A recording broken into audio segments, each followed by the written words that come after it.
اللہ تعالیٰ قرآن میں کہتا ہے میں انسان کی شرک سے بھی زیادہ قریب ہوں، لیکن روح قبض کرنے کے لیے اسرائیل کو بھیجتا ہے. کیوں؟ مجھے بتائیں، آپ نے ماشاءاللہ مسلمان ہیں، آپ نے آج تک اللہ سے بڑی دعائیں مانگی ہوں گی. اللہ پاک نے کون سا کام آپ کا ڈائریکٹلی خود کیا ہے؟ کون سا کام کرنے اللہ تعالیٰ آئے؟ obviously جن چیزوں سے ہم گزر رہے ہوتے ہیں انہی کے تھرو ہوتا ہے. وسیلہ. ہاں. اللہ تعالیٰ نے آپ کو خدا کہ ایک نیوز کا اپوائنٹمنٹ لیٹر دیا تھا؟ نہیں ایسا دیا. نہیں ہوتا. اللہ تعالیٰ نے سورس بنایا، وسیلے بنایا. اس وسیلے کے اللہ تعالیٰ قرآن میں کہتا ہے میں انسان کی شرک سے بھی زیادہ قریب ہوں، لیکن روح قبض کرنے کے لیے اسرائیل کو بھیجتا ہے. کیوں؟ جواب دیں مجھے آڈینس. کیونکہ کام کرنے کے لیے، ڈفرینٹ کام کرنے کے لیے ڈفرینٹ اللہ بادشاہ، اللہ کی فضیلت کو، اللہ کی شان کو سمجھیں. اس نے کوئی کام خود نہیں کرنا سوائے ایک کام کے، جس کا قرآن میں وہ کہہ رہا ہے کہ میں نبی اور نبی کی آل پہ درود پڑھتا ہوں.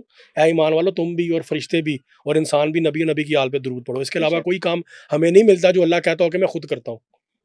تو کیا ہم اللہ سے ڈائریکٹ نہیں مانگ سکتے؟ دیکھیں ڈائریکٹ کیسے، آپ کے پاس کیا اتھارٹی آپ ڈائریکٹ مانگے؟ ہم نماز پڑھ کے دعا مانگتے ہیں، کیا ہم اللہ سے ڈائریکٹ نہیں مانگتے؟ آپ سورہ بقرہ کا ترجمہ سنائیں مجھے.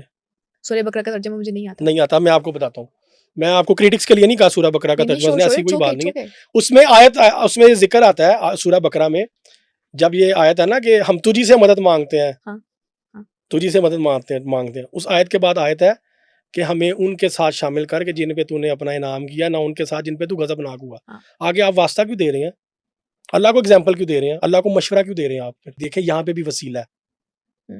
ہاں، میں اللہ کو کہ اللہ ہمیں اچھے لوگوں کے ساتھ کر دے، اچھے لوگوں کے گروپ میں ڈال دے، برے لوگوں کے گروپ میں. آپ جو ریفر کر رہے تھے سورۃ، اٹ واز سورہ فاتحہ، یا نعبد و ایاک نستعین، رائٹ؟ اوکے ٹھیک ہے. وہ آیت میں نے اس لیے نہیں پڑھی، وہ ایک سیاستدان کے ساتھ آج کل بڑی ہوئی ہے تو اس پہ وہ بڑا کر